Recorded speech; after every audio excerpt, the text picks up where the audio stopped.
member, volunteer, global citizen, and more.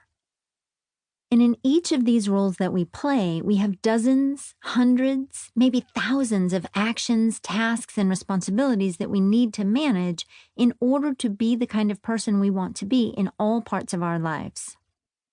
For example, we aren't likely to find it acceptable to be a great colleague, but a mediocre parent, or to be a great partner, but an unreliable friend.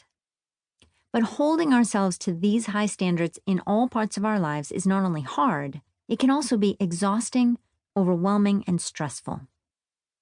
So what then is the solution?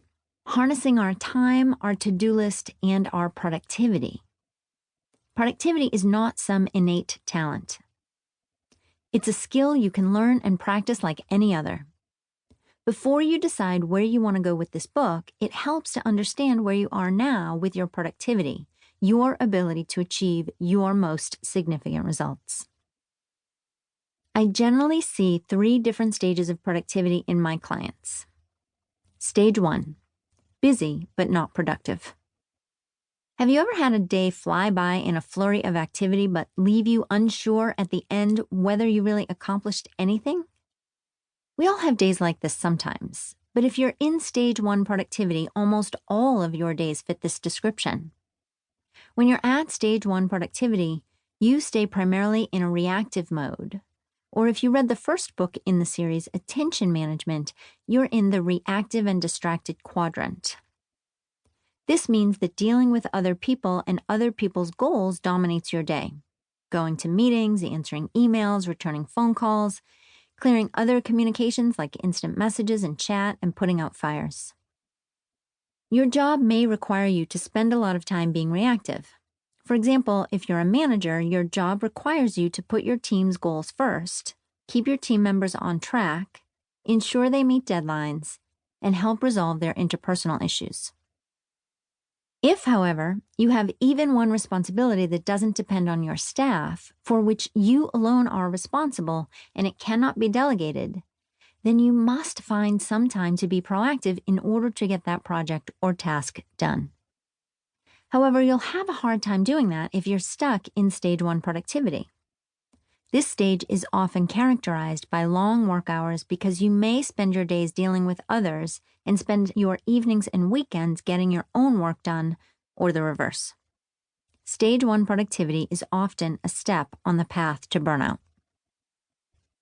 Stage 2, claiming proactive time. In stage 2 productivity, you make time daily to be proactive. You regularly knock things off your to-do list, and you finish each workday with at least some sense of accomplishment. That is, during your normal workday, you actually completed some of the tasks that were most important to you, so you could feel good about using your evening to disconnect from work. While this is a great place to be, you may also recognize that you never have the opportunity to collect your thoughts, plan ahead, and be strategic. And this frustrates you because it's standing in the way of the success you know you could achieve. You've got ideas that you are excited to pursue, but months go by and you haven't made much progress. Perhaps you think, if I only had more time. But you have the same 24 hours in a day that everyone else gets. Traditional time management techniques you've learned in the past dictate that you make appointments with yourself on your calendar, but you find yourself regularly breaking those appointments and dragging them over and over to the next day or the next week on your calendar. This is an indicator that your life is a little too complex to use just a calendar to manage it. You need a more comprehensive system. Stage 3, moving steadily toward your goals. You'll know you're at stage 3 productivity when these 2 things happen. 1, you accomplish more of the important things each day that move you closer to your major goals or initiatives. 2, you regularly take time to think, to plan, and to marshal your creativity and your unique set of talents, skills, and abilities to get an edge in your work and your life. Which stage sounds the most like you now? How would moving to the next stage of productivity make your life better? Make a note about where you are currently so that you can see how much you change as you listen to this book and become more empowered over your productivity, your ability to achieve more of your